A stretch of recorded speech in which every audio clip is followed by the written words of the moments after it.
aí, estamos ao vivo. Boa noite, pessoal. Sejam bem-vindos aí a mais um webinar do Embarcados, em parceria com a Mouser. Hoje nós temos a honra aí de trazer o Rogério Moreira, que vai trazer aí um assunto muito bacana, né, que é o RISC-V. Ele tem uma experiência muito legal e ele vai trazer as novidades aí pra gente em 2020, né, tudo que aconteceu.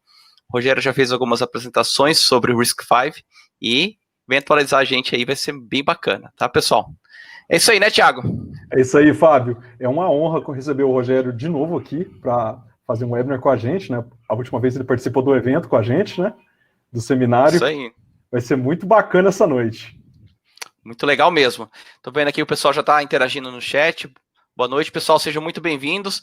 Se vocês quiserem colocar aí a cidade, estado, né, de onde estão assistindo o webinar, fiquem à vontade aí, só para a gente já ir interagindo aí.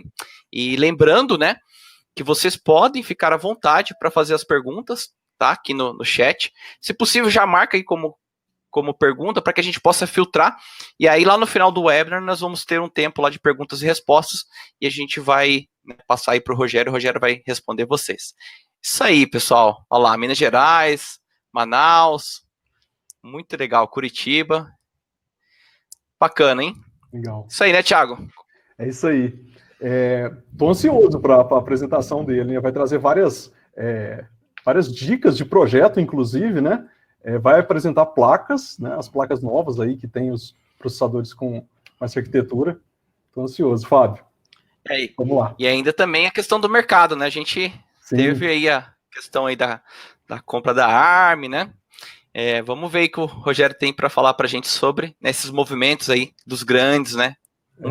Empresas comprando outras, né? E a ARM tá na jogada. Legal, olha lá. Isso aí, Distrito Federal, Franca, São Paulo. Maravilha, pessoal. Então vamos começando aqui. Nós vamos convidar aqui a sala agora o Mauro Salomão, né, da Mouser Electronics, responsável aqui, né, que está apoiando esse webinar. Ele vai trazer uma mensagem aí, né? A gente aproveitar que o Mauro está aqui ao vivo com a gente, agradecer, né, ao Mauro. Mauro, liga aí sua câmera, fica à vontade. Isso aí. Então a gente vai agradecer, né? Espera aí que o Mauro tem que ligar o microfone. Já liguei. Aí, isso aí. Então, é isso aí. Tá, Mauro. Ok, aproveitar que nós estamos ao vivo, né? Agradecer.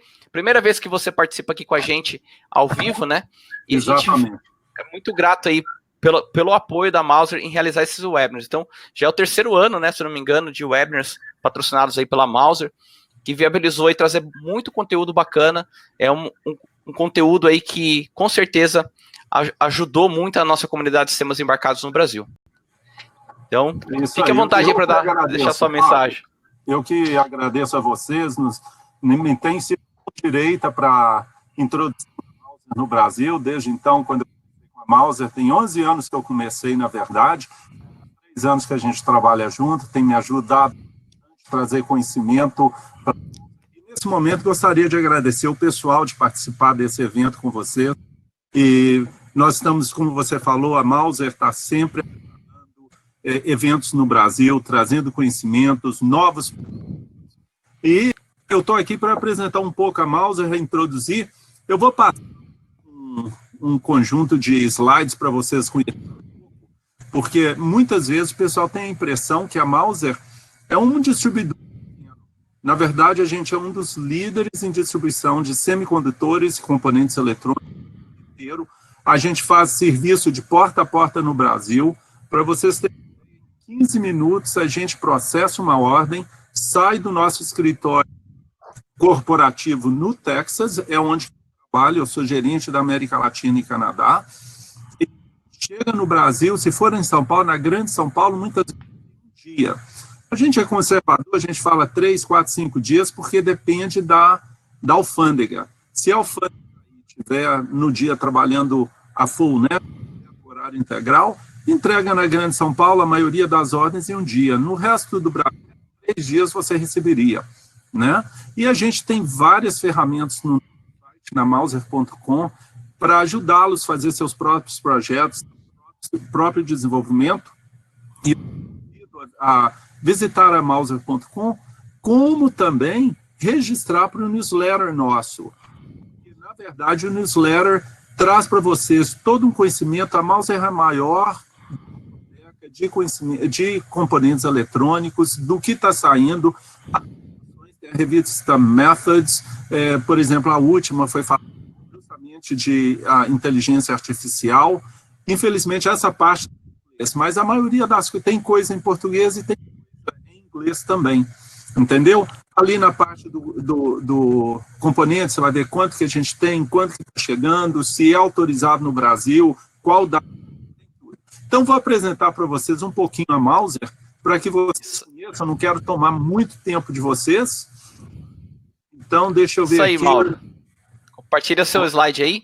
Só para dar um feedback, o seu áudio está cortando um pouco. Não sei se é questão de transmissão. Mas vamos tentando. A gente vai ajustando daqui. Compartilha o seu slide. Deixa eu ver aqui se... Vamos ver aqui. Não deu não. Espera aí. Estou no desktop. Como é que faz aqui? Deixa eu ver. Que coisa gozada. Foi no desktop. Vamos ver aqui. Está compartilhando. Não. Tá desktop.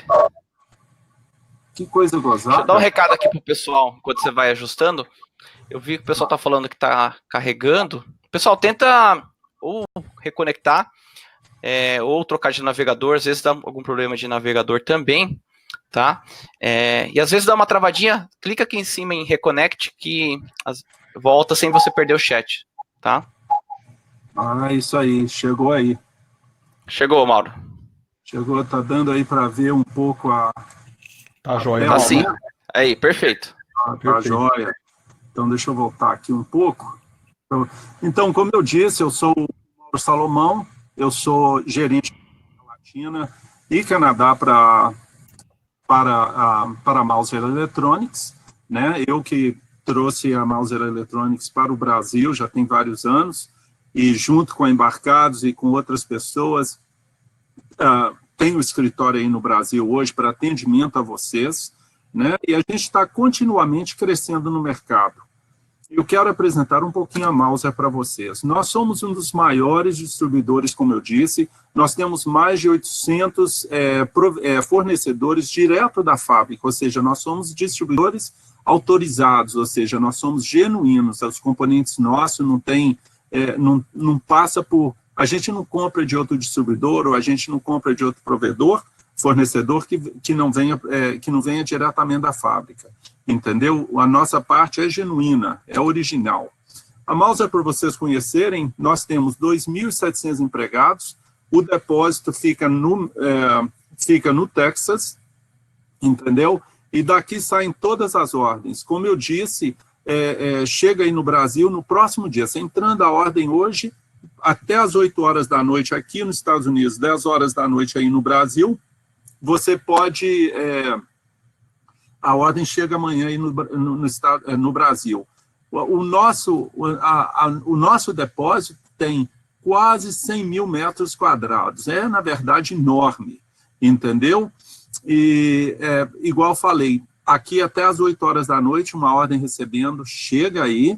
E as entregas aí, aqui, por exemplo, a gente fala muito Brasil 3 dias, mas é por uma área mais conservadora, né? Belo Horizonte, ou seja, fora da grande São Paulo. As ordens saem dos Estados Unidos, chegam em Campinas, tem a liberação na alfândega, 1 dia, 2 dias em São Paulo, dependendo que hora que chega o avião, em Belo Horizonte 3 dias, em Manaus 3 dias, em toda fora da grande São Paulo 3 dias chega. Tá legal? Uma das especialidades da Mauser é a introdução de novos produtos. Então, vamos falar, por exemplo, a Texas Instruments, a Analog Device, vai lançar um produto em 3 meses, 6 meses. Antes que eles façam esse lançamento, a gente já está comprando em estoque, para que na hora que tiver o lançamento, a gente já tem para embarcar para o Brasil imediatamente. A Mauser, o papel dela vai desde o conceito de produto, que vocês veem aqui, a engenharia funcional, o desenho, o projeto, o protótipo, a engenharia, pequenas e médias produções e fazer o projeto de novo, se por acaso o produto não funcionar. A gente não tem mínimo de compra. Você pode comprar 1, 2, 3, o que for. Chegando no Brasil, o frete custo único, são $35, chega no Brasil qualquer quantidade, tá? Então, então a gente vai desde o pequeno até o desenho do projeto novamente, se necessário, se não, pequenas e médias produções, ou mesmo qualquer aplicação, um hobbyista, um estudante que esteja desenvolvendo alguma coisa, pode comprar, e a gente oferece para as empresas, a gente oferece termos de compra, são 30 dias geralmente, a gente oferece esse tipo de coisa. E chega, a gente tem um departamento técnico aqui, que é total para apoio a qualquer pessoa que queira, que necessita alguma coisa, e realmente a gente garantiza tudo que é compra. Se chegar alguma coisa aí que não é o que vocês querem, em 30 dias você pode voltar para a gente, que a gente dá o crédito integral, ou qualquer problema a gente está dando. A Mauser foi reconhecida como uma das melhores empresas em serviço no mundo, tá? Deixa eu ver. Isso é um pouquinho para vocês terem ideia.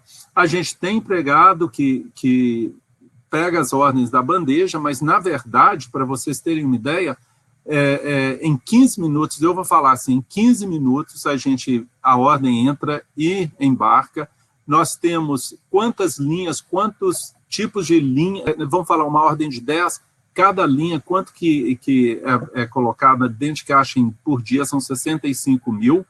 E como eu falei, a gente tem também robôs, isso aqui que você vê no meio, são torres para onde que chegam as bandejas, e você põe no computador, na hora que eu entro uma ordem, um dos atendentes nossos entra uma ordem, vai para crédito, do crédito vai para o depósito, e o próprio robô vai lá na frente, pega a bandeja e já traz para a pessoa ali que está pegando de fora da bandeja.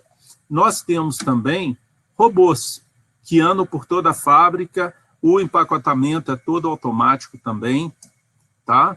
E aqui à esquerda você vê as torres, tá legal? E os robôs, tá? E os robôs. Aqui são as torres também, para você ter uma ideia como funciona. Você vê um operador por torre, é uma coisa incrível, né? Então, você vê, olha, 1, 2, 3, e eles estão constantemente consolidando ordens, estão fazendo. Nós temos uma quantidade enorme de correias, de correias de transportadoras, se eu não me engano, são 3 a 5 mil, 5 milhas, que, bom, calcula aí, 3 milhas são 5 quilômetros, vamos falar quase 10 quilômetros de correia transportadoras. A Mauser, como eu falei, a gente tem websites, 63 websites na língua local, inclusive o Brasil, local, por exemplo, na Alemanha, na Europa, tudo diferentes línguas, a gente tem com 20 línguas, que eu queria falar, 27 moedas. O Brasil, na verdade, já foi aprovada a gente comercializar em reais, mas temos primeiro que passar pelo Banco Central, aquela coisa toda, e nós estamos nesse processo, tá? Isso agora, no momento, toda a comercialização em dólar, tá?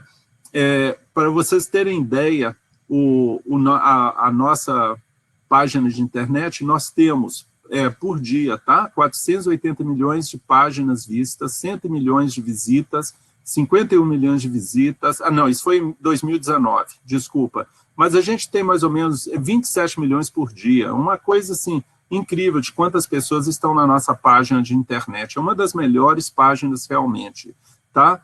Aqui tá, olha, visão de página, desculpa, aqui, quase 2 milhões, visitas, que visitam esse tipo de coisa, são 370 mil, eu errei aí, tá? Mas já fiz a coisa, né? Pulei alguma coisa.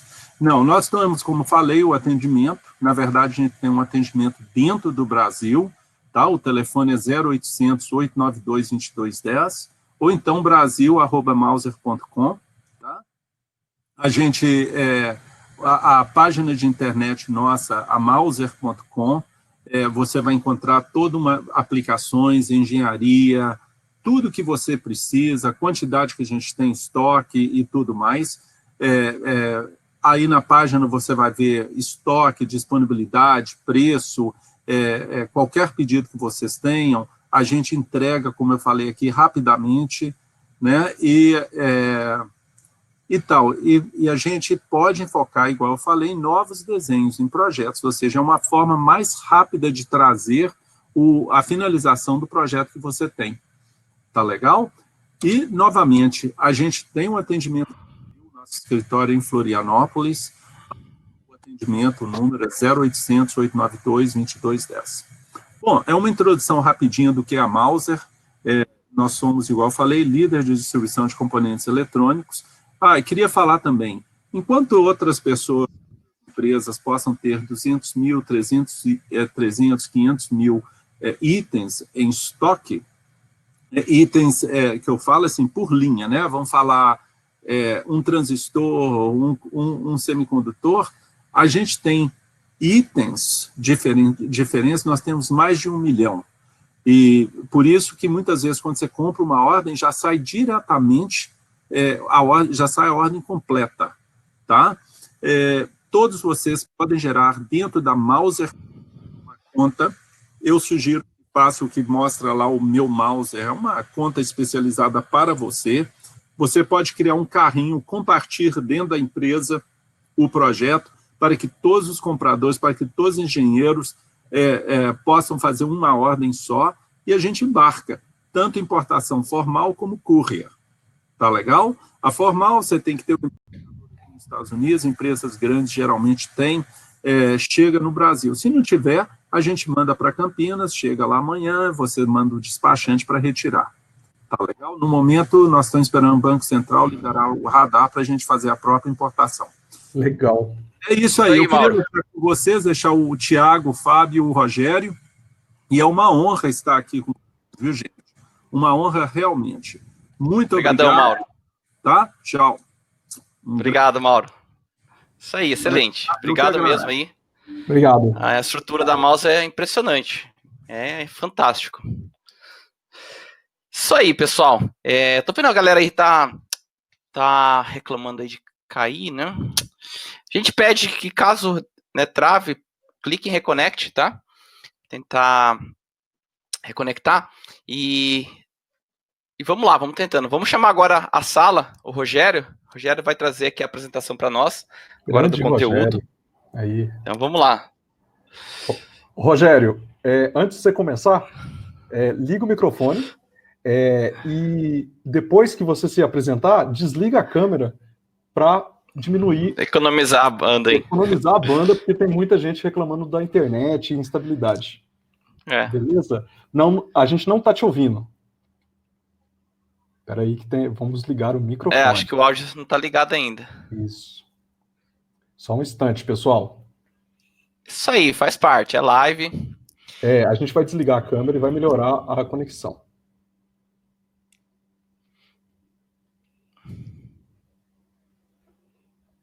Só um instante. Qualquer coisa dá um F5 na sua tela, Rogério. Isso.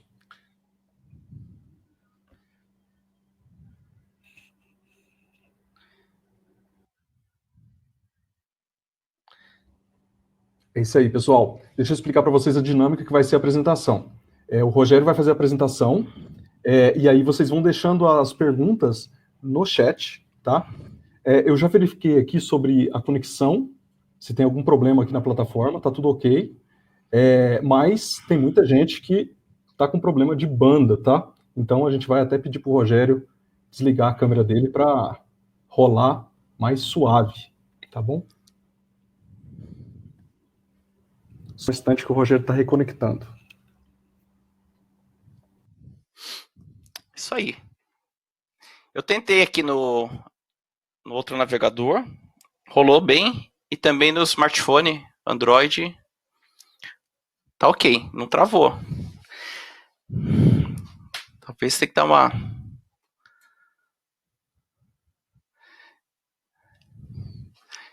Isso aí, Elder. Aqui também.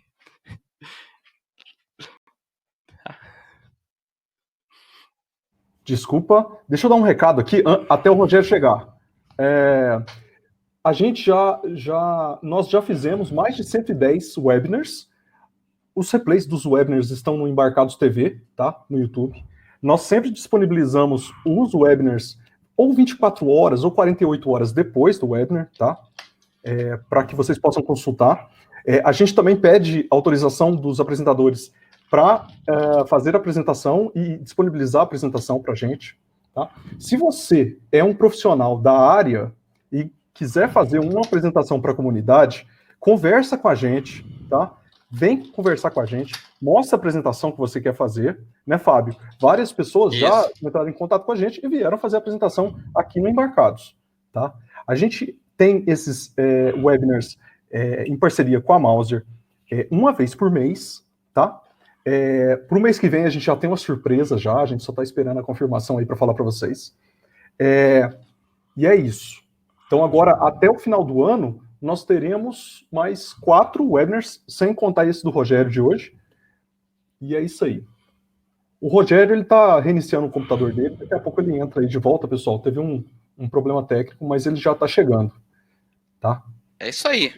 E é isso que o Thiago falou, né? Às vezes você tem um conteúdo bacana para apresentar, mas não está com tempo de colocar em texto, né? E aí talvez uma apresentação possa ser mais interessante.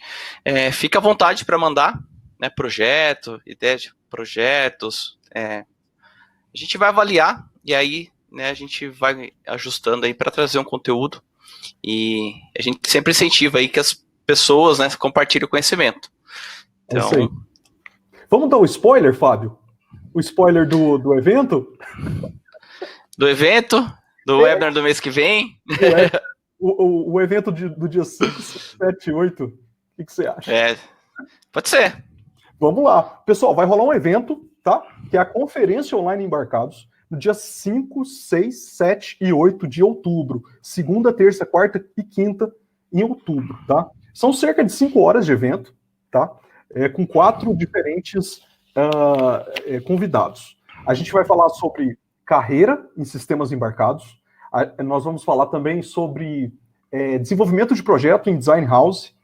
Vai ter uma palestra exclusiva sobre tudo que você precisa saber sobre Linux embarcado, tá? E vai ter uma palestra sobre MATLAB, tá bom? Eu vou deixar surpresa para falar quem vai fazer as apresentações quando a gente divulgar. Que dia que vai ser divulgado, Fábio? Vai ser divulgado no meio de setembro. Isso, no meio de setembro. Lá pro dia 15 de setembro. Exato, são 5 horas de conteúdo. Então, MATLAB, Design House. Isso, as 5 horas não serão 5 horas direto. Agora sim, Rogério. Agora sim, Rogério. Rogério, então, dá um salve pro pessoal, depois você desliga a sua câmera. Porque boa noite, pessoal. Boa noite, boa noite. É isso aí. Isso aí. Agora vai. Muito bom. Vamos em frente.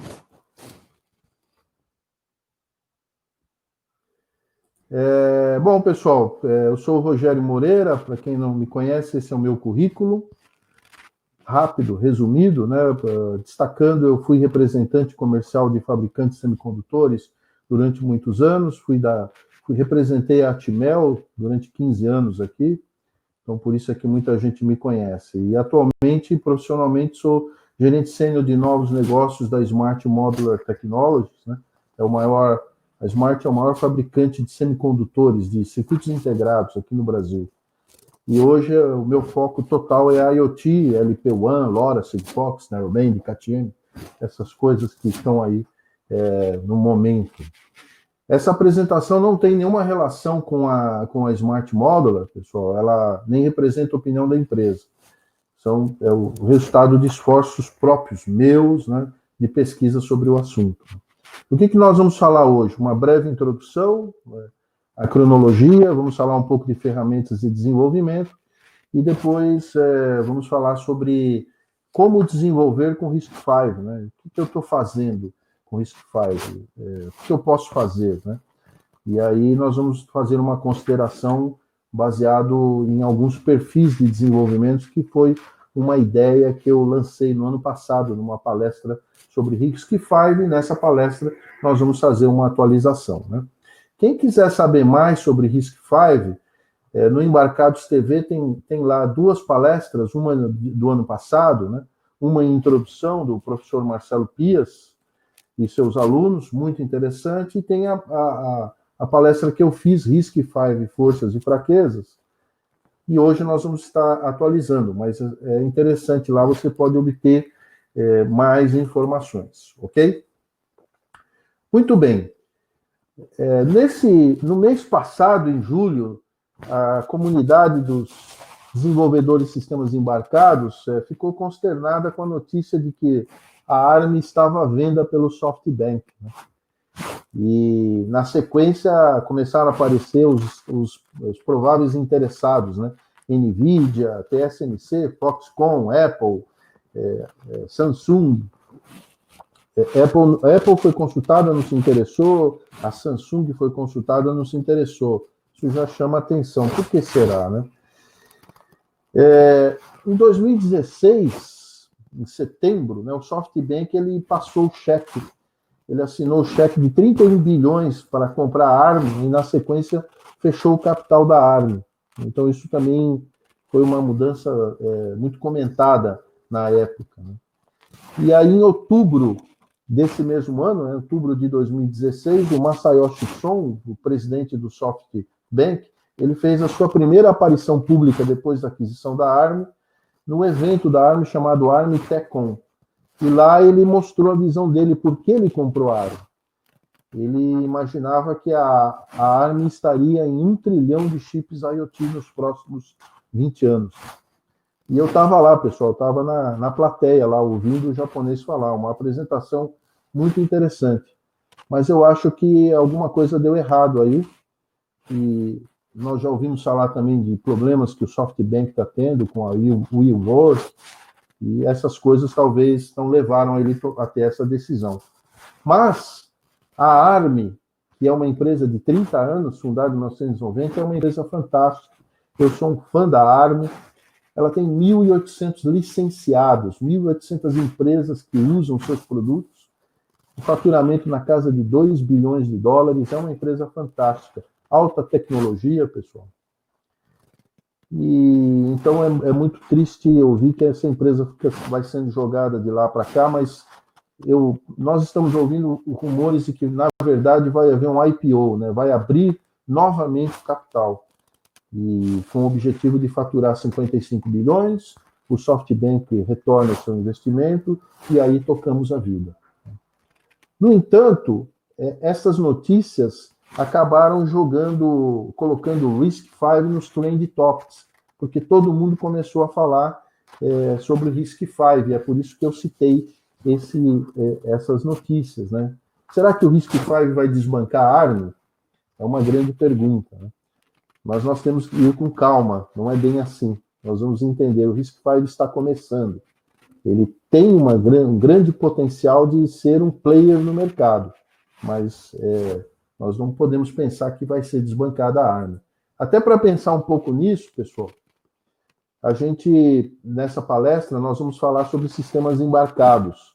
Estamos na comunidade dos embarcados, e esse é o nosso foco hoje. Quando a gente fala em sistemas embarcados, nós falamos de muitos produtos, né?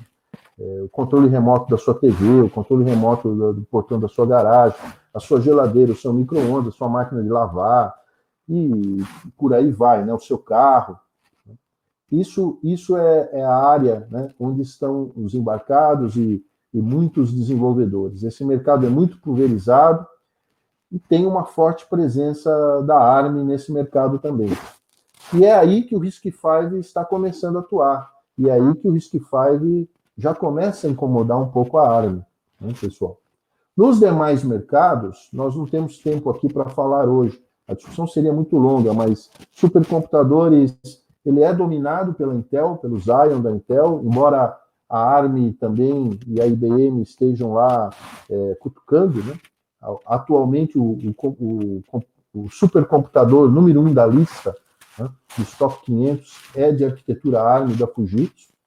A área de servidores também existe um início de concorrência da ARM, servidores e cloud computers, apesar de a Intel ter um domínio altíssimo, 99% nesse caso. E na área de computadores pessoais é dominado pela Intel, pela AMD, pelo sistema operacional Windows, embora nós já temos escutado que a Apple agora vai entrar com ARM nessa área. Mas, então, vamos ver como é que vai ficar essa briga. E nos dispositivos móveis, né, o domínio da ARM é massivo, é muito forte também, 99%. É difícil desbancar a ARM, embora exista um desejo da RISC-V de começar também a incomodar nesse mercado, nós vamos ver um pouco hoje. O importante é lembrar, no setor de embarcados, é onde a briga ocorre atualmente, e é sobre isso que nós vamos falar hoje.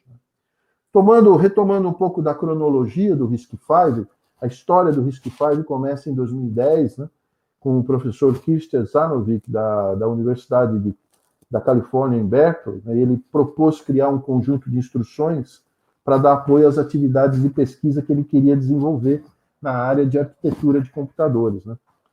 E aí, em 2011, ele já publicou um documento já com um set de instruções definido. Esse é o primeiro documento sobre o RISC-V, está disponível lá no website. E nesse documento ele comenta que ele queria criar um ISA, um Instruction Set Architecture aberto, disponível a todos, e realista. Então aí é que está um ponto importante do RISC-V. Ele estaria muito próximo do que existe no mercado, muito próximo de ARM, muito próximo de x86. Essa era a ideia. Mas ele queria ter a possibilidade de implementar diversas microarquiteturas sob o seu ponto para a sua pesquisa. E uma outra ideia também é que ele servisse para a educação, para o ensino, né, para a área acadêmica. Então ele já nasceu modular, para que ele pudesse atender a todas essas características. Ele tem um módulo pequeno, simples, né, um centro, e depois ele vai adicionando mais complexidade nas instruções. Né? Então começa só com aritmética inteira, depois adiciona multiplicação e divisão, e assim vai indo. Né? Ponto flutuante, e vai aumentando a complexidade. Ok?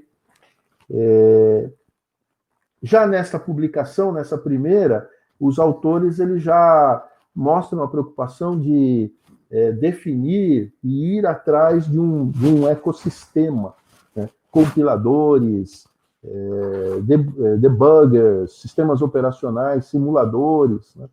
Possibilidade de desenvolvimento em FPGA, possibilidade de ASIC. Então, foi muito bem estruturado o projeto. Né? E neste mesmo ano, né, eles já fizeram, em 2011, eles já fizeram o primeiro tape-out com apoio da ST, já partiram para o primeiro chip, que é a figurinha que aparece aí. Tá?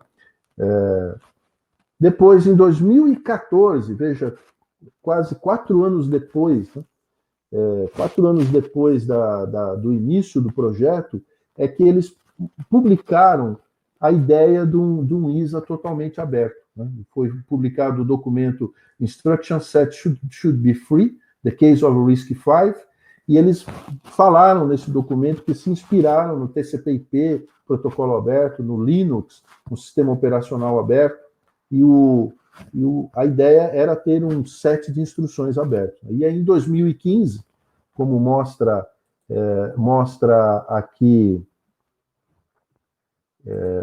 como nós estamos vendo aqui, né, em 2015, né, aqui já em 2015,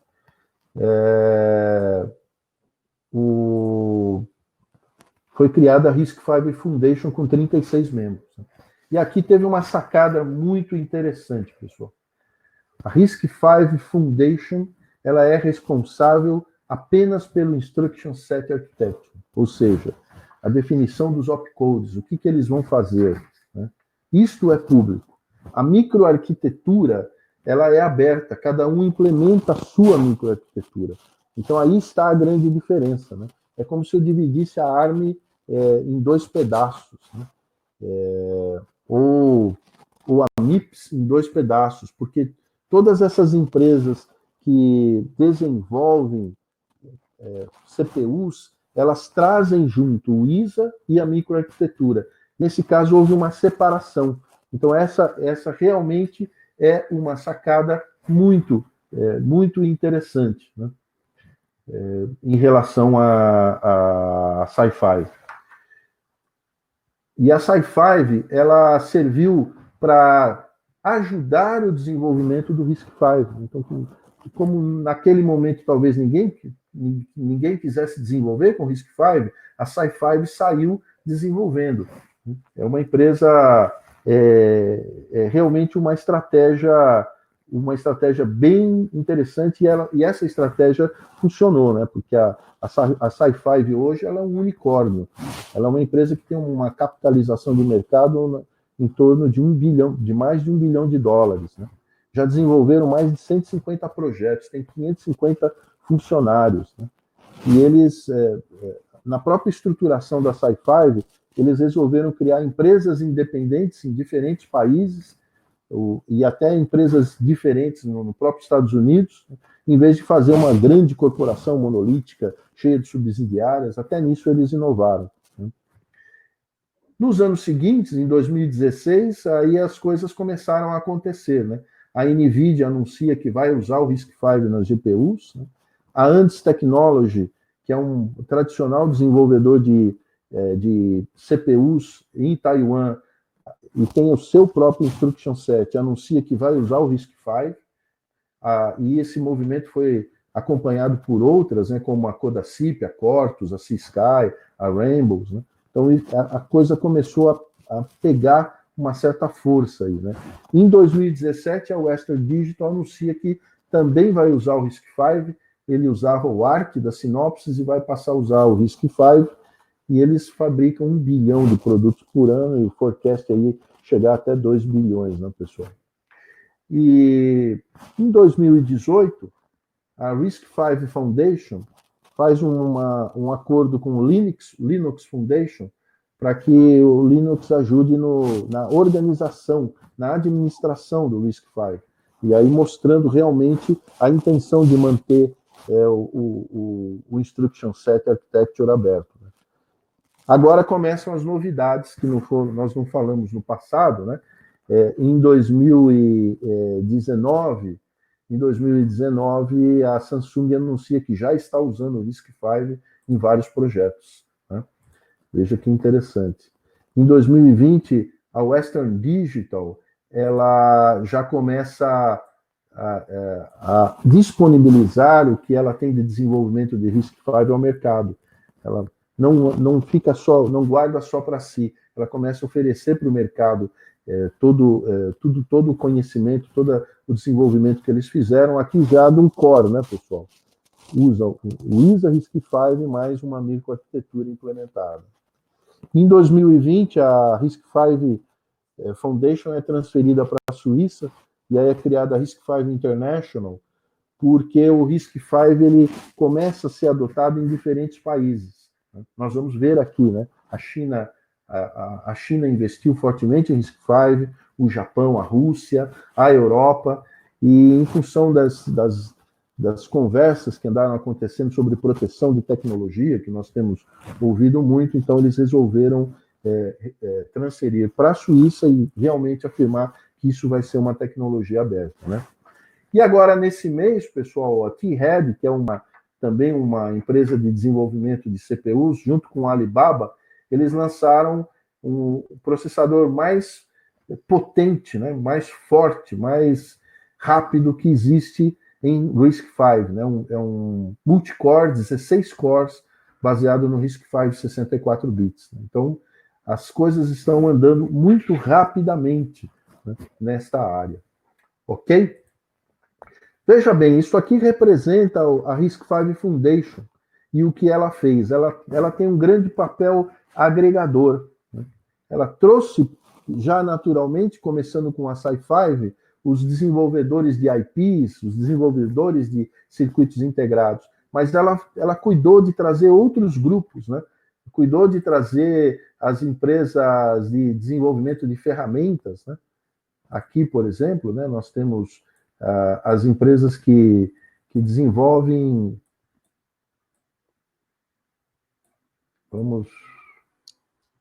Tem que mudar lá no Alpha. É o Alpha, né? Lá no... Fio Alpha, né? Isso. Vou desfazer esse aqui. Acho que, né? Você tem que desfazer aí. Tem que desfazer, né? Ok. Aí.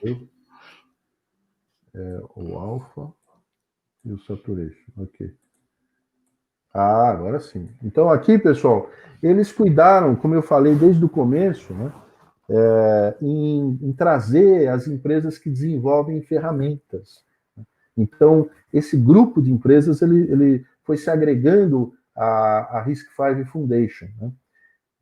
No caso, aqui é o grupo original, né? Dos desenvolvedores de circuitos de IPs. Né? Depois, a fundação começou a trazer os fabricantes de chips, né? Os fabricantes de FPGAs, os fabricantes de chips em gerais. Então, esses grupos eles foram se associando. E, finalmente, as empresas de consultoria e pesquisa. Né? Então, a RISC-V Foundation ele é um grande agregador e trabalha isso muito bem. Essa estratégia está funcionando muito bem, pessoal. Aqui nós podemos mostrar um pouco dessa ideia do que eles fizeram de uma forma simples, né? Eles começaram com o ensino. O ensino é a engrenagem principal que movimenta tudo. Então, lá em Berkeley, todo o material da graduação na área de arquitetura de sistemas, que usa como base o livro-texto do professor Patterson e do Hennessy, ele foi todo adaptado para usar o RISC-V, né? A versão mais recente, ela é toda preparada para o RISC-V. Eles já fizeram em várias versões, já fizeram com ARM, com MIPS, com DLX, com x86, mas agora está definido que vai ser RISC-V para o resto da vida. Então, os alunos, eles saem lá da graduação, eles já saem conhecendo a arquitetura, e podem ir para a indústria e podem ir para a pesquisa, já com um conhecimento pronto para começar a trabalhar. Obviamente, os alunos que saem de Berkeley, eles vão para umas empresinhas que estão ali da localidade, pequenas empresas que estão ali da localidade, uma Intel, uma AMD, uma NVIDIA, uma Master Digital, né? Uma Sci-Fi. Os caras que saem de Berkeley são os caras que vão trabalhar na Intel, né? Os caras que vão trabalhar na AMD. E agora esses caras já saem com um conhecimento de RISC-V e podem, então, divulgar mais essa tecnologia. Então, essas engrenagens funcionam muito forte. Em termos de ecossistema, pessoal, o trabalho da Fundação é muito forte. Eles fazem um trabalho para divulgar e atrair os desenvolvedores de ferramentas, de softwares, né? Lá no site da RISC-V Foundation, agora recentemente, eles mudaram um pouco o formato e existe lá um menu chamado RISC-V Exchange, e tem lá Available Software. Ali você vai ter uma relação de todos os softwares disponíveis com links para os fabricantes. Então, extremamente fácil, muito bem trabalhado. Né? Nós destacamos aqui a IAR, que é uma empresa que tem uma ferramenta muito conhecida no Brasil. Ela está totalmente integrada ao RISC-V, totalmente investindo no RISC-V, e isso é muito interessante, porque muita gente conhece essa ferramenta, ela é altamente profissional, né? É uma excelente ferramenta, e isso já é um ponto importante, né? Então, não tem só o GCC, só as ferramentas abertas. Né? Além disso, existe uma ampla disponibilidade de sistemas operacionais real-time. Né? São 13 opções no total, pessoal. Entre elas, as conhecidas, FreeRTOS, Zephyr, NuTX, Micrion, ThreadX. Né? E em Linux existe uma ampla disponibilidade das distribuições mais conhecidas, Fedora, Debian, OpenSUSE, FreeBSD, NetBSD e assim por diante. Né? Até nesse ponto, a Sci-Fi ajudou a desenvolver um pouco essa parte do Linux, né? Porque eles fizeram um chip para rodar Linux, uma MPU, né? Um chip preparado para rodar sistema operacional, fizeram uma placa chamada Hi-Fi Unleashed, né? E essa placa foi usada para trabalhar no desenvolvimento de sistemas operacionais. Né? Atualmente já começam a aparecer novas opções, né? Por exemplo, já existe uma tendência a usar placas com PolarFire da Microchip, que nós vamos falar aqui. Ok? No webinar do ano passado, nós apresentamos essa ideia de discutir o uso do RISC-V em perfis. E aí nós escolhemos 4 perfis. Né? O que eu faço para desenvolver? Né? Então, nós mostramos aqui, ou eu uso um chip standard, ou eu uso um FPGA, ou eu vou fazer um SIP, ou eu vou fazer um ASIC. É um leque bem aberto. Para discutir o RISC-V, nós temos que abrir um pouco o leque, né?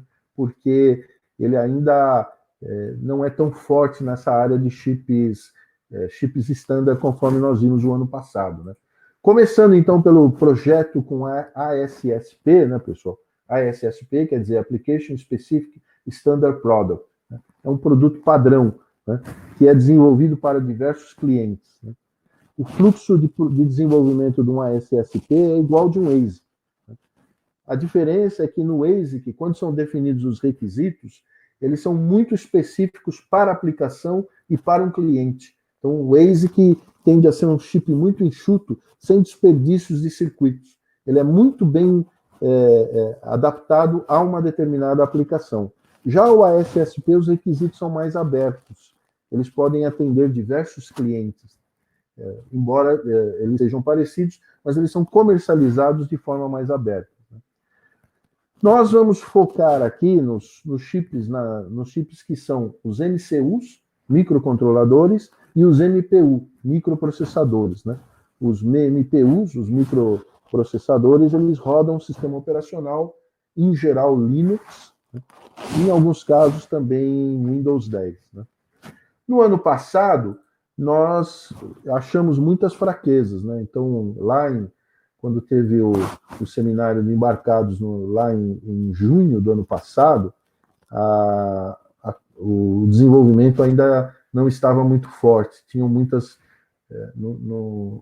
ainda tinham muitos pontos em aberto, né? Muitas coisas para melhorar. Mas esse ano a coisa mudou um pouquinho, pessoal. Esse ano já começaram a aparecer coisas interessantes, e é por isso que nós fizemos essa palestra. Né?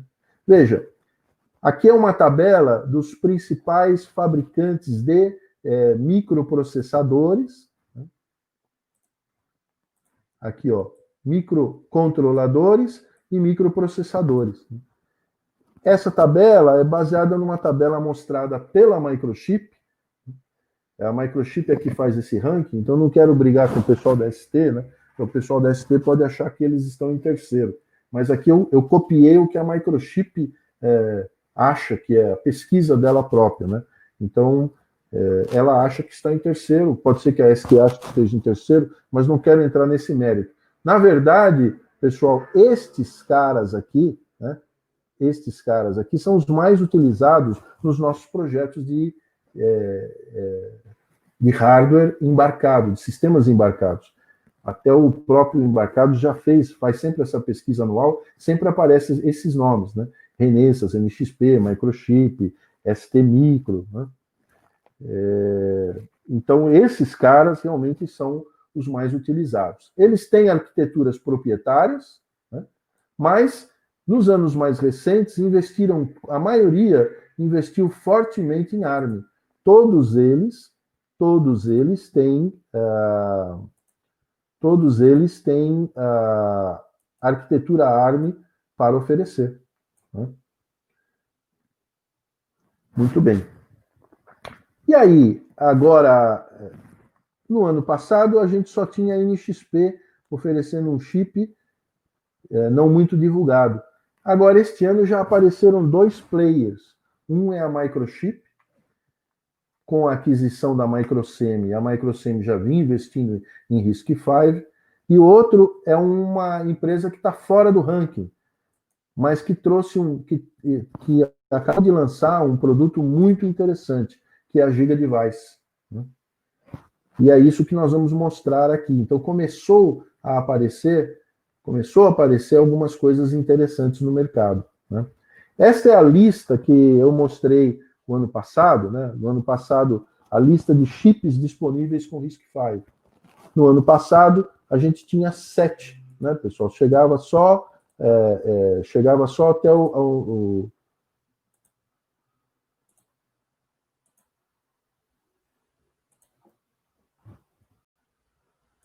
né? Chegávamos só aqui até o 7 só. Olha o que aconteceu agora nesse período, de lá para cá. Apareceram outros chips.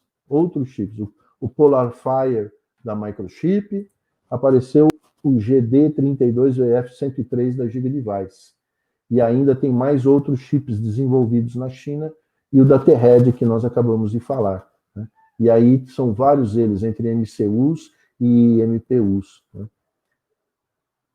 Vamos então dar uma olhada nesses caras aí, né? Voltando um pouquinho, um chip bem conhecido, né, pessoal, é este aqui, o FE310G02 da SiFive. Esse foi um dos primeiros microcontroladores a serem usados em hardwares, né? Com RISC-V. E aí eles lançaram uma placa chamada Hi-Fi. Essa placa, eu comprei 2 dessas placas, comecei a testar, mas não foi uma experiência muito fácil, não. Muito difícil de setar as ferramentas, né? E aí eles fizeram uma revisão, a RevB dessa placa no final do ano passado. É essa placa que aparece naquela fotografia do seminário. Então ela tem agora ela está muito mais fácil de usar. Eles colocaram aqui um Wi-Fi e Bluetooth, ela tem um formato de Arduino, né? E a parte de debugging melhorou bastante, né? Eu comprei com o Crowd Supply, comprei em novembro e recebi só no final de fevereiro, quase em março, pessoal. Mas a grande notícia é que ela está disponível na Mouser, né? Se você colocar lá Hi-Fi 1 RevB, você vai ver que a Mouser, quando eu montei essa apresentação, a Mouser tem 1.200 placas em estoque. E como nós vimos aí na apresentação do Mauro, ela rapidamente pode estar na sua mão, né? E você pode começar a fazer alguns testes para conhecer, para quem quer conhecer já o RISC-V, essa é uma possibilidade interessante, né? Vamos falar um pouco do GD32EF103 da Gigadevice. A Gigadevice é um dos maiores fabricantes de flash serial NOR e NAND do mundo. Ela é uma empresa que está na China, embora os seus fundadores passaram muito tempo nos Estados Unidos. Toda a formação deles foi nos Estados Unidos. Na verdade, a Gigadevice nasceu nos Estados Unidos e depois foi transferida para a China. E ela é hoje um grande fabricante de flash serial. Domina a tecnologia flash, né? E eles, depois de ganharem o mercado de flash, eles resolveram entrar no mercado de microcontroladores, né? E aí fizeram uma pesquisa e descobriram, né, e decidiram fazer um microcontrolador muito parecido com o STM32F103 da ST, que tem um core ARM Cortex M3. Então eles fizeram o chip do zero, se licenciaram na ARM, compraram o core, fizeram todo o desenvolvimento dos periféricos e fizeram um chip pino a pino compatível com o STM32F103 e se trabalharam anos no mercado com isso e eles exploram esse mercado aí. Agora, o que eles fizeram e lançaram em agosto? Pegaram todo aquele desenvolvimento que tinha para o GD32F103, tiraram o Core ARM e colocaram um Core RISC-V. Então, pessoal, nós temos um microcontrolador real, né? Um microcontrolador, no ano passado eu até comentei, quem faz microcontroladores em geral e não é do mainstream, não é uma Renesas, não é uma Microchip, não é uma NXP, ele geralmente não coloca a memória flash dentro do microcontrolador. Ele coloca a memória flash externa e hoje em dia existe uma tendência muito forte de usar a memória flash serial, né? Com QSPI para poder executar os programas, né? Porque a memória flash é um problema muito sério, porque a tecnologia é dominada por certos grupos, eu tenho que negociar a compra dessa tecnologia, e essas empresas de mainstream já têm essas grandes negociações. Então, realmente é um problema quando alguém quer, eu vou fazer um ASIC com microcontrolador, a flash é um capítulo à parte, né? Aí, nesse caso, como a Giga Device já domina a tecnologia flash, esse é um microcontrolador tradicional, com flash, com USART, com UART, com SPI, com I2C, completaço, muito interessante para ser utilizado, né? Então veja aqui, como qualquer microcontrolador tradicional, eu tenho lá várias opções para serem utilizadas, né? Flash de 16K até 128K, de 36 até 100 pinos, e posso trabalhar com IAR, posso trabalhar com GCC, tem uma ampla disponibilidade desses dispositivos, né? Aqui no Brasil, quem trabalha mais fortemente em termos de distribuição profissional com isso é a Maquinica DHW, eles são os distribuidores da Giga Device, né? Mas se eu quiser fazer uma prototipagem rápida, uma opção é utilizar a Seeed Studio. A Seeed Studio é uma empresa chinesa que fica lá em Shenzhen, fantástica, pessoal. Eles têm hardwares muito interessantes, tem muitas opções com RISC-V, umas 30 opções com RISC-V. Com o GD32VF103, eles têm 2 plaquinhas que eles oferecem, né? E veja você, disponível na Mouser. Basta eu colocar lá no search da Mouser GD32V e aparecem essas 2 plaquinhas. Uma com um display e outra com um Wi-Fi da Expressifo, né? Bem legal. Então aí eu posso utilizar e desenvolver e conhecer o que é um microcontrolador RISC-V. Então veja, a Giga Device realmente saiu na frente. Pode ser que algumas empresas aí de mainstream, Microchip, Renesas, NXP e tal, também comecem a entrar nessa área, mas a Giga Device, nesse ponto, saiu na frente, ok? Isso é o que tem, então, de atualização para microcontroladores, né? Não é muito, mas o que tem é de qualidade, é bem interessante. Vamos falar sobre FPGA. FPGA nós falamos também o ano passado, e a FPGA é um dispositivo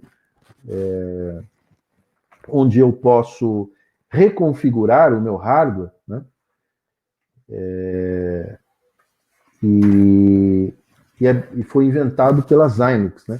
A Xilinx é que inventou o FPGA, né? Então, eles são dispositivos lógicos reconfiguráveis, eu posso colocar qualquer hardware lá dentro. Posso colocar até um microcontrolador lá dentro, né? Ele é como se fosse um ASIC programável, né? É um chip muito interessante e cresceu muito no decorrer dos anos. No ano passado, nós falamos que o RISC-V tinha o potencial de se tornar um forte softcore para FPGAs. E você vê a mãozinha em verde ok aí, né, pessoal? E isso realmente está acontecendo. O que tem de novidade do ano passado para cá é que agora tem também oferta de FPGA SoC, né? FPGA SoC é um tipo de FPGA onde eu tenho lá dentro uma CPU já montada, já definida, né? Ela não é programável, ela já está lá pronta para ser utilizada, né? Ela não é softcore, ela é hardcore, que nós falamos. E aí nós vamos falar sobre esse lançamento que é da Microchip, tá? Essa tabela que eu apresentei o ano passado, ela levava em consideração principalmente o softcore, né? No ano passado, quem tinha era basicamente a Sci-Fi que oferecia. E agora começaram a aparecer muitas opções de softcore. A Cortus oferece na sua própria placa. Existem outras opções, né? Para Intel também, tem várias opções em softcore. E no caso da Let's, a Let's fez um investimento muito forte. A Let's criou um ambiente, né? Um ambiente próprio para desenvolvimento de softcore, usando as FPGAs da Let's, né? E a Microchip ela entrou, então, com esse SoC, um System on a Chip, um chip fantástico, que nós vamos falar daqui a pouco, tá, pessoal? Então, vamos falar um pouco sobre o Softcore. Lá no Open Cores é uma comunidade que oferece diversos IPs para FPGA ou para ASIC, de forma gratuita ou até negociado entre o desenvolvedor. E um que foi lançado agora, esse mês, né, exatamente agora, é esse NEL RV32. Ele foi desenvolvido por um engenheiro alemão, não por uma empresa, mas um engenheiro chamado Stefan Nolting. E tem uma documentação muito detalhada, pessoal. Ele desenvolveu um microcontrolador baseado no ISA RISC-V RV32i. O 32i, então, é só aritmética inteira, né? Mas ele tem opção para extensão N, multiplicação, né? C, código compactado. Ele tem opção para várias outros grupos, né, do RISC-V, outras extensões, né, de código de instruction set, e além disso também ele implementa uma proteção física de memória, né, e é totalmente compatível com a especificação. Ele fez até um teste, né, que existe uma espécie de uma certificação para ver se atende a especificação, e a ideia dele é implementar em qualquer FPGA. Ele desenvolveu isso em VHDL, totalmente independente de plataforma, não tem nenhuma biblioteca linkada, nada. E ele implementou uma arquitetura pipeline em 2 estágios, usando uma microarquitetura de execução em ordem, né? Basicamente, esse é o projeto dele. E aí ele sintetizou isso em 3 FPGAs, e é o que eu mostro aqui nesse quadro aqui, tá? Ele fez para a Intel, né? A Intel, ela comprou a Altera, né, pessoal? Então não existe mais a FPGA da Altera, agora é a FPGA da Intel. E ele implementou num Cyclone 4, usando uma placa TERASIC DE0 Nano, uma placa muito conhecida, né? Porque ela já vem preparada para colocar um softcore lá, já tem a memória, já tem o I/O, bem interessante. Usou o Quartus, né, que é o sistema de desenvolvimento para a Intel, e aí, na síntese que ele fez no Cyclone 4, ele usou 17% dos elementos lógicos. O Cyclone 4 é uma FPGA razoável, grande, né? 17% dá para fazer ainda bastante coisa aí dentro. E 8% dos flip-flops, né? Então, usou bem pouco flip-flop. Não usou DSP e 38% dos blocos de memória, né? Usando, então, este core que ele desenvolveu. É totalmente gratuito isso, tá, pessoal? Ele também desenvolveu em Let's. A Let's, pessoal, ela faz a FPGA que ela chama Small Form Factor.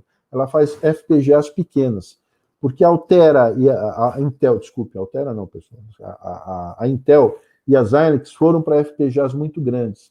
Então a Let's, a estratégia dela foi cobrir essa área de FPGAs pequenas. Então, essa ICE40 é bem pequenininha, dá para colocar até em dispositivos móveis, né? Até em celular, tem celular que usa esta FPGA.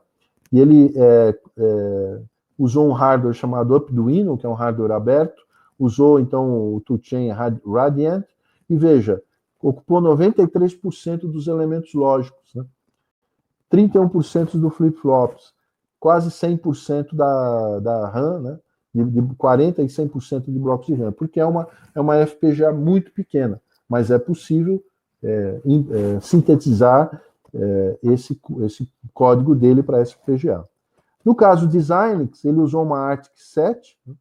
Usou essa placa que é a ART A7, também, que é uma placa conhecida, também preparada para já aceitar o softcore, usou o Vivado, que é o ambiente de desenvolvimento da Xilinx, e bem meio parecido com o Cyclone 4, usou 12% dos elementos lógicos, 4% dos flip-flops e 16% dos blocos de RAM, né? Então, numa ARTIC 7 dá para desenvolver muito mais coisas aí usando o softcore, né?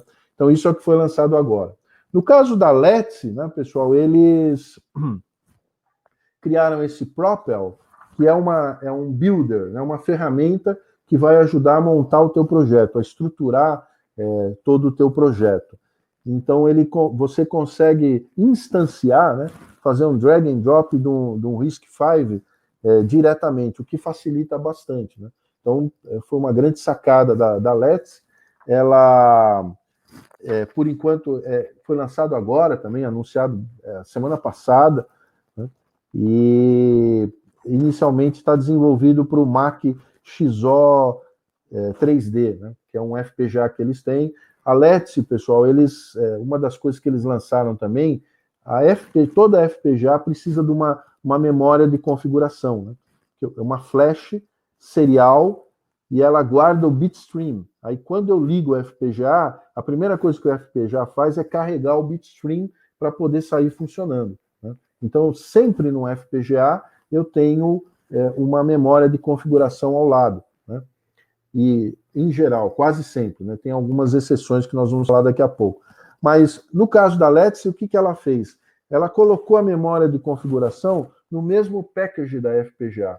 Vai tudo junto, né? Quando você liga, essa coisa já acontece automaticamente, né? A Altera depois criou algo parecido mais para frente, mas foi a Let's que começou esse produto. E aí, se eu quero trabalhar com softcore na Let's, eu já tenho todo o ambiente preparado. É bem interessante. Né? Então você vê que o pessoal está investindo pesado. Um lançamento muito interessante, mas muito interessante mesmo, é esse PolarFire SoC FPGA da Microchip. Né? Esse produto foi desenvolvido pela Microsemi, que foi comprada, foi adquirida pela Microchip, né, em maio de 2018. O FPGA SoC, pessoal, System on a Chip, é um nicho de mercado fortemente explorado pela Xilinx e pela Intel. Né? A Xilinx tem um produto muito conhecido chamado Zynq, e esse produto já tem lá dentro, né? Já tem montado lá dentro um Cortex A9, ou vários, né? Um quad-core Cortex A9, ou Cortex A53, ou Cortex R5, muito utilizado, né, no mercado. A Intel tem opções também para a maioria dos seus FPGAs, Cyclone, o Aria, o Stratix e agora até o mais recente, o Agilex. Todos eles têm versão SoC. Significa a MPU já está lá dentro. Né? Não é softcore, ela é hardcore. Ela já foi montada, né? Vamos dizer assim, entre aspas, lá dentro. E também no caso da Intel é Cortex A9, Cortex A53, né? A Microsemi, que agora é Microchip, ela entrou nesse mercado, mas ela usou Cortex de CPU, usou Cortex M3, quer dizer, ela foi para um nível mais baixo, né? Em vez de usar MPU para rodar Linux, que é o que acontece no Zynq ou lá nos SoCs da Intel, ela foi mais para o lado embarcados microcontrolador. Né? A Microsemi ela entrou no mercado de FPGA mais fortemente quando comprou a Actel, né? A Actel em 2010. Né? A Actel é muito conhecida na área aeroespacial, né? Tem FPGAs tolerantes à radiação, e também tem FPGAs que não precisam de memória de configuração, já está embutido no próprio FPGA. Né? Agora, com o PolarFire FPGA, a Microchip dá um salto, ela sai do Cortex M3 e se aproxima lá da Xilinx e da Intel, né? Porque se você observar essa parte em laranja aí, né, eu tenho, nós podemos ver aqui,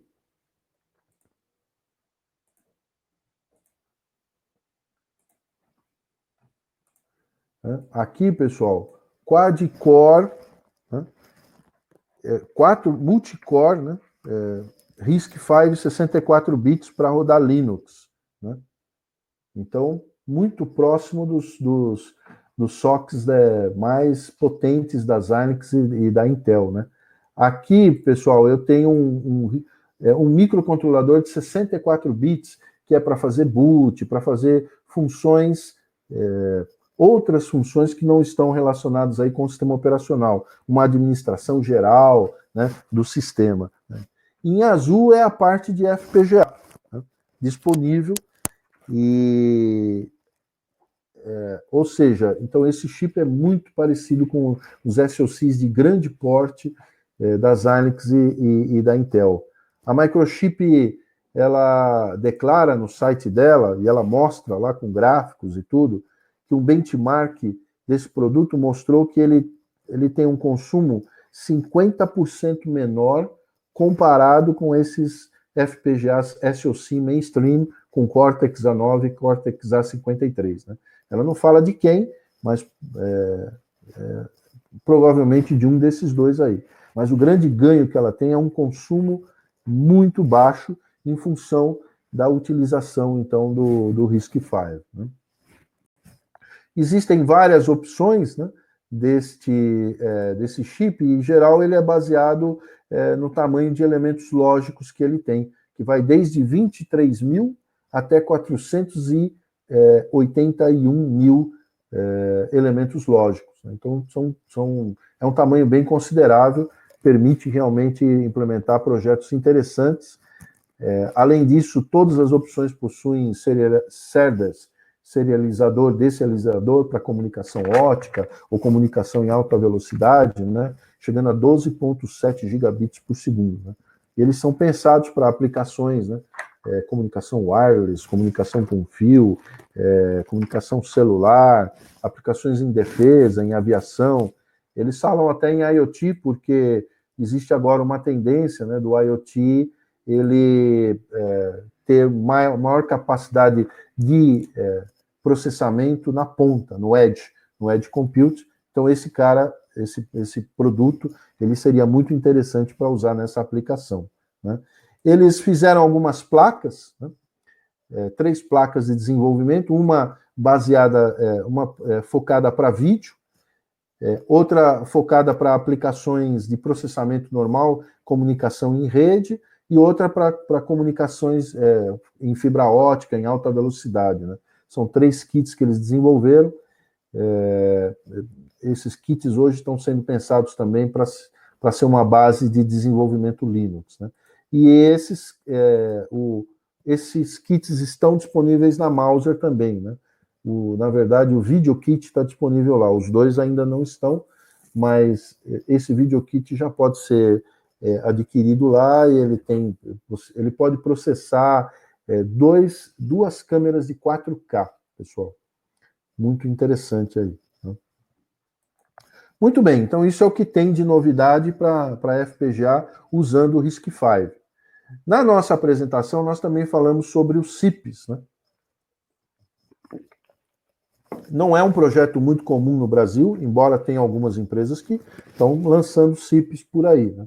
A Smart é uma empresa que faz CIPs no Brasil, na área de memória. Nessas memórias de celulares, eles são CIPs, de DRAM com flash, e a Smart faz isso. Mas não é muito comum em geral, fazer CIP no Brasil. Eu posso fazer CIP usando os chips já encapsulados, ou posso comprar os wafers e cortá-los e montar, ou posso fazer um ASIC, juntar com outros chips e montar a solução. Né? Esse tipo de projeto não é tão comum aqui, e também, em termos de RISC-V, eles ainda continuam com restrições, porque se eu vou montar um CIP, eu preciso usar, em geral, um chip que já está desenvolvido. E aí não tem muita coisa já desenvolvida, né, em RISC-V. Eu tenho algumas limitações. Então, a limitação continua para CIPs. Agora, vamos falar de ASIC, né, pessoal? ASIC realmente é um ponto importante, é uma área onde o RISC-V tem se desenvolvido rapidamente. Tá? E aí, no ano passado, nós falamos que houve um contra-ataque nessa área da MIPS, né? Já que o RISC-V é um ISA aberto, a MIPS, que é um concorrente, também criou o MIS-Open. E a novidade desse ano é que a MIS-Open não existe mais, né, pessoal? A MIS-Open foi fechada. O MIPS Open foi fechado, ele não existe mais, né? O MIPS, na verdade, ele tem um dono, é a Wave Computing, que pertence a a um investidor chamado Dado Banatal, e eles tentaram abrir, mas não conseguiram. Outra coisa que falaram é que a Big Blue abriu o Open, o Power, né, que é um outro ISA concorrente. Na verdade, a Open Power já existe desde 2003. O que aconteceu ano passado é que eles, como fez a RISC-V, fizeram um acordo com a Linux Foundation, né? Agora nós vamos, a gente pensa, se desde 2003 não teve um crescimento tão grande, provavelmente a ideia é que isso não vai acontecer, né? E se você for entrar no site da Open Power, você fica completamente perdido, né? Você não vai entender muitas das coisas, o que você pode usar, quais são as ferramentas, ela é um pouco mais complicado de usar. E as notícias são antigas, né? O site da RISC-V é muito mais bem organizado, é muito mais fácil de encontrar informações, notícias muito mais recentes. Então, existe um dinamismo maior do RISC-V, né? Essa batalha nós vamos ter que ver o que vai acontecer, mas, por enquanto, a gente vê que o crescimento do RISC-V é muito maior, né?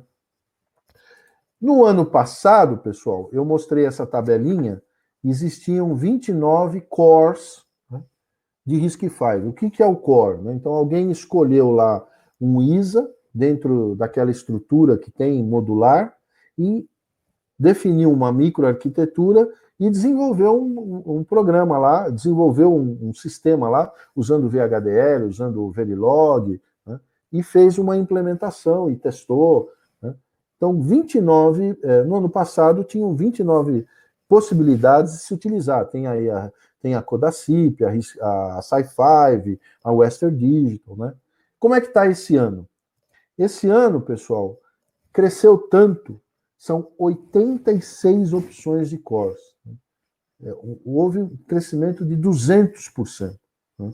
Então, eu até resolvi fazer essa lista aqui, mostrando quem são os principais fornecedores. A Nuclea é da China, a Sci5, que nós já falamos, é americana, a Andes também nós já falamos, tem outras, Cloudbear, Syntacor, muitas empresas, 86, pessoal, de 29 para 86. A grande maioria desenvolvendo, usando Verilog, System Verilog, tá? E aqui, veja, 25 cores dos Estados Unidos, de empresas americanas. A China em segundo lugar. A China tem investido muito forte em RISC-V. A Rússia em terceiro, pessoal. Taiwan em oitavo. O Brasil aparece aqui, mas ele está mais associado a universidades, né, a área acadêmica, né, que ele pode registrar isso lá no site da RISC-V Organization, né. Uma outra forma de eu avaliar isso, pessoal, é vendo este site aqui, Design and Reuse. Isso eu não mostrei o ano passado. Isso aqui é uma novidade, tá? O site Design and Reuse é um marketplace profissional para quem quer comprar IP. Se eu for fazer um ASIC e eu preciso complementar com alguma coisa no meu ASIC, quero um conversor AD, quero um DA, quero um timer, quero algum outro circuito, quero Bluetooth, quero Wi-Fi, quem vai desenvolver profissionalmente procura esse site, o Design and Reuse. Todos os grandes anunciam aqui, a ARM anuncia aqui, a Synopsys anuncia aqui, a Seva, né, uma grande empresa, anuncia aqui. Então, todas essas empresas, elas anunciam aqui. Aí, a consulta que eu fiz recente, existem 78 cores de RISC-V disponíveis profissionalmente para desenvolvimento em ASIC. E 24 empresas oferecendo. E grandes empresas, né? A Andes Technology, a Seva, a mais recente é a Rambus, né? Ela também está oferecendo cores de RISC-V também aí, né, pessoal? E aqui é onde o RISC-V tem crescido e onde ele é forte. A própria Sci5 falou que já fez mais de 150 projetos, então existem anúncios de projetos que ocorrem diariamente, né, pessoal? Nós vemos novas notícias saindo de novos projetos. Existe realmente uma grande disponibilidade de cores RISC-V, e isso realmente atrapalha um pouco a ARM. É aí que a coisa vai começar a se desenvolver. A ARM começou assim. A ARM também ela atuava nessa área, e atua ainda, né, em desenvolvimento de ASICs, para fazer produtos muito específicos e assim por diante. E agora a RISC-V está entrando forte. Então essa briga, ela está começando aqui, né, pessoal? Se vai chegar lá no celular, nós ainda não sabemos. Mas aqui a coisa está quente, tá? Para mostrar um pouco para você um exemplo desses cores, né? Veja o que a SiFive oferece. Na verdade, aqui, inclusive, nós vimos antes, falava que a SiFive tinha 9 cores, né? Mas se eu for olhar aqui, a SiFive oferece 18 cores. Começando com o E2 aqui, né? Vamos pegar a nossa canetinha. Então, aqui, ó, aqui é uma área onde mostram os cores, né? Então, eu tenho as séries, né, dos cores desenvolvidos, E2, E3, E7. E agora, lá no site da SiFive, que é onde eu tirei esta figura, ele faz uma relação com o core ARM, né? Então, o E2, ele é próximo ao M0, M3, M4, M33, em desempenho e funcionalidade, tá? O E3 é o R4 e assim por diante. O S2 aqui, pessoal, não existe equivalente na ARM, porque é um microcontrolador de 64 bits, né? A ARM não fez um microcontrolador de 64 bits. Quando ela criou o ARM V8, que aí entrou 64 bits na ARM, ela já foi direto para as MPUs, né? Porque isso é o que era a demanda de mercado. Ela não via demanda de microcontroladores de 64 bits. Então, aí a SiFive botou aí para dar uma cutucada na ARM. Essa é a ideia, né? E aqui, começando com a série U5,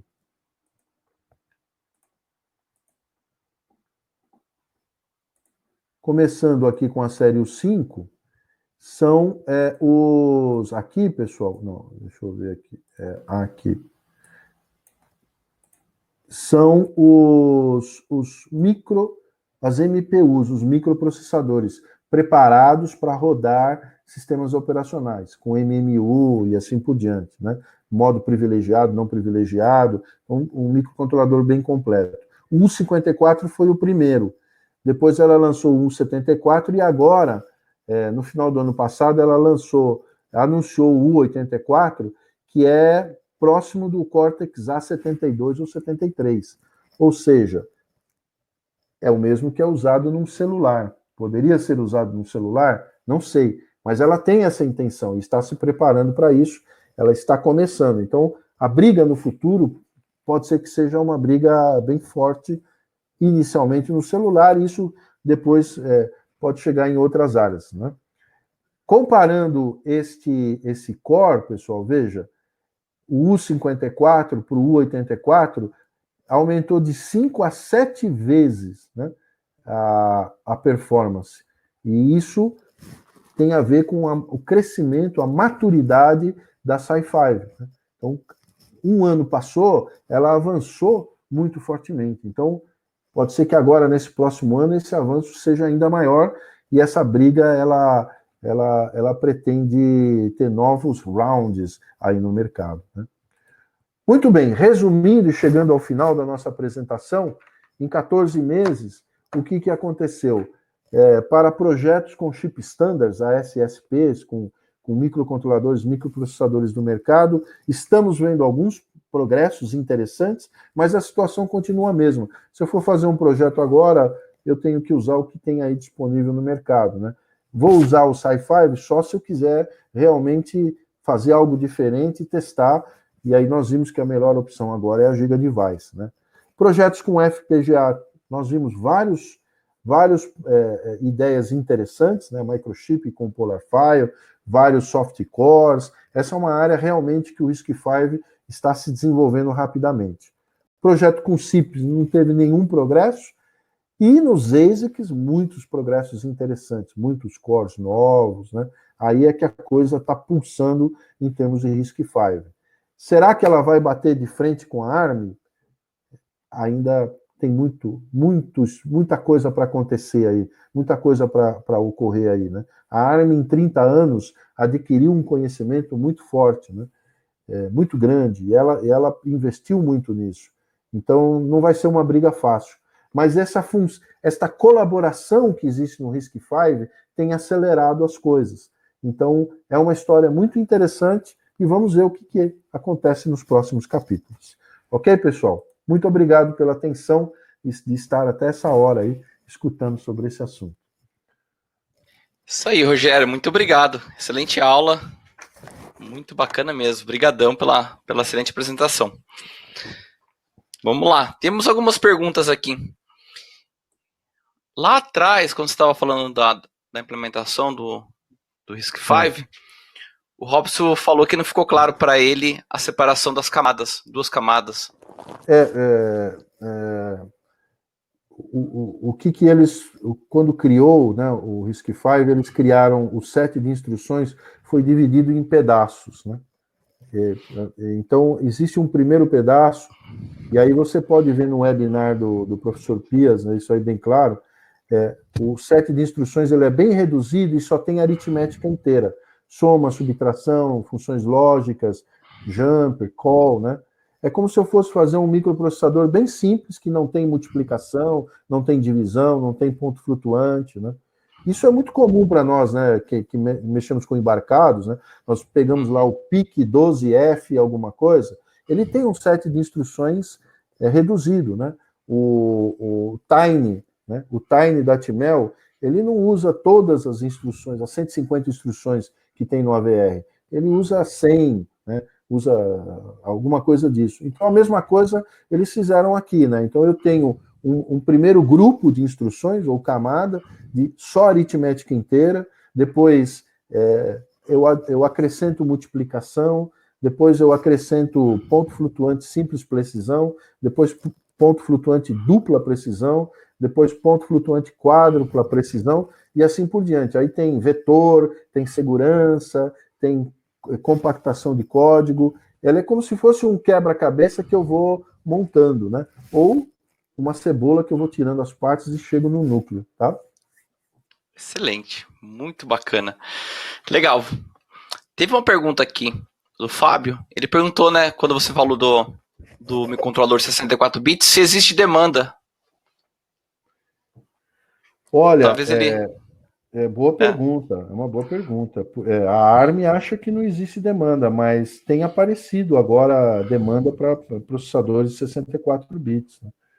A capacidade de processamento é bem elevada, né? Tem aparecido, como tem o produto, né? Nós, dentro do mundo da Sci-Fi, tem se utilizado bastante 64 bits, né? Microcontrolador, né? Microprocessador, isso. Com certeza sim, né? Então, se você pegar o PolarFire, que a Microchip lançou, tem lá um microcontrolador de 64 bits juntos, né? Tem os microprocessadores e tem um de 64 bits. Então, aparentemente, começa-se a buscar aplicações para resolver com 64 bits. O grande volume é 32, com certeza, tá? Mesmo microcontrolador, né? Microcontrolador, falando microcontrolador. Isso. Tá? Bacana. O Alex pergunta se você recomenda alguma placa para testar.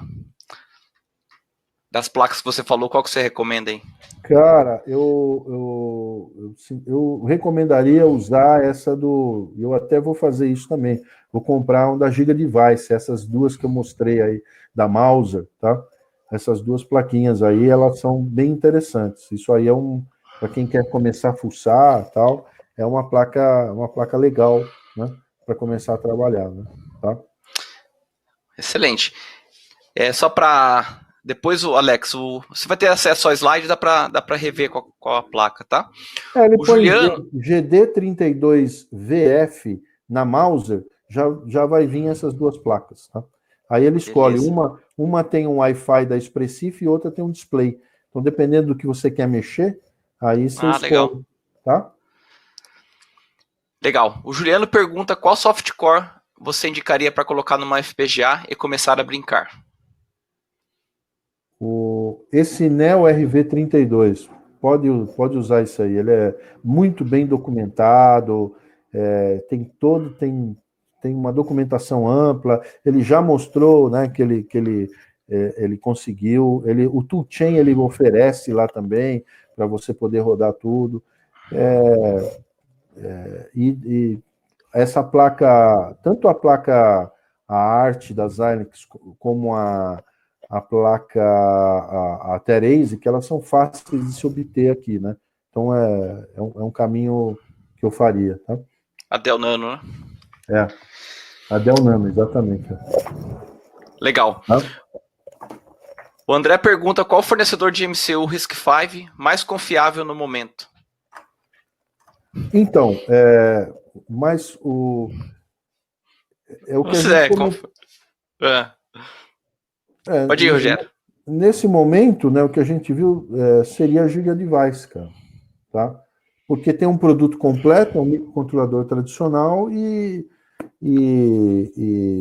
aí ele é o que mais a gente pode usar para trabalhar, né? Tem micro da Sci-Fi, eles são micros incompletos, eles são mais para você avaliar a tecnologia, né? A Giga Device não, é um micro para trabalho mesmo, pronto, né? Tem AD, tem DA, tem canal paralelo, tem timer, tem USB, tá? Esse é o ideal para se usar hoje, né? Tá? Tá, aproveito e complemento a pergunta. Eles estão produzindo já em larga escala, então, né? Sim, desde agosto do ano passado. Perfeito.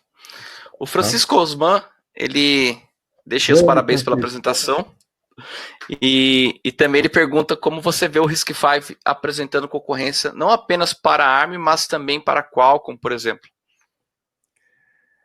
A Qualcomm ela tá ela é membro fundador da RISC-V Foundation, né? A Qualcomm investe pesadamente em ARM, né? Mas eu acho que ela está observando o mercado. Se começar a mudar o mercado, ela rapidamente pode, da forma como está, com tantos cores profissionais disponíveis em RISC-V, rapidamente ela pode fazer essa mudança, né? A Qualcomm ela é muito focada em ARM, mas você vê que o grande concorrente dela, a Samsung, já está muito mais avançado em RISC-V, né? Então essa briga também vai ser uma briga interessante para se observar, né? Tá? Legal. Aproveitando aí o comentário, né, a pergunta do Osman, então essas empresas que estão aí apoiando, elas na verdade estão ali apoiando, mas vendo como o mercado está reagindo para tomar uma posição, né? Porque a gente vê que são grandes empresas ali apoiando o projeto. Né? Muito grandes empresas. Então você tem o Western Digital, você tem a NVIDIA, né? E você vê, a NVIDIA já trabalha com RISC-V, mas está interessada na ARM, né? É uma coisa interessante, né? Legal. O Remy, ele dos FPGAs das Xilinx que você citou, como estão as aplicações para reconfiguração parcial e dinâmica? Não sei se dá para falar, se responder isso aqui. Hoje em dia, né, em termos de reconfiguração dinâmica, todos esses chips eles melhoraram bastante, né? No passado isso era um problema sério, né? Mas hoje as FPGAs elas permitem facilmente, estão preparadas para fazer reconfiguração dinâmica, né? Até associado a machine learning, a inteligência artificial, eu posso mudar a minha implementação em execução. Isso houve um crescimento muito grande nessa área, né? Hoje em dia, se você começar a olhar tudo que tem de Xilinx, e mais Xilinx, a Intel também, isso é uma área que cresceu bastante. Tá? Isso aí, Rogério. Excelente, acho que conseguimos responder todas as perguntas aqui. Ok. E é isso, parabéns. Muito obrigado mesmo aí. Vamos aqui, dar o seu contato, né? Isso. Então é isso aí, pessoal. Tirem o print. Acho que a maioria do pessoal aqui conhece o Rogério, mas quem não conhece... E tivemos aí uma grande participação do Mauro aí no call, né? Bem legal, né? Foi legal. Obrigado. Ok. Obrigado, viu, Rogério? Uma aula aí, Um professor. abraço. Obrigado. Vamos ligar a câmera aqui para dar um tchau aqui. Vamos sim. Liga aí, Rogério. Acho que agora. Obrigado aí, senhor diretor. Isso aí, Obrigado, Rogério. Muito obrigado mesmo pela apresentação. Mais uma, né? Só deixar um recado pro pessoal. Então, quem perdeu a outra apresentação, tem lá no Embarcados TV, tá? Mas a gente. TV tá show, cara. Ideia show que vocês tiveram, viu? Muito a gente legal. vai deixar aqui no link também. Lá. A gente tá ficando bacana. Obrigado, Rogério. Isso aí, pessoal. Muito obrigado. A gente se vê aí no próximo webinar, tá? E fica aí o convite para vocês, quem quiser apresentar. Mês que vem a gente tem uma apresentação especial. E vamos que vamos. Obrigadão mesmo. Surpresa. Obrigado, Rogério. Tchau, Fábio. Tchau, gente. Tchau. Obrigado. Tchau, pessoal. Até agora. Boa noite a todos aí. Muito Vou comer obrigado. um bolo agora, tá? Isso aí. Isso aí.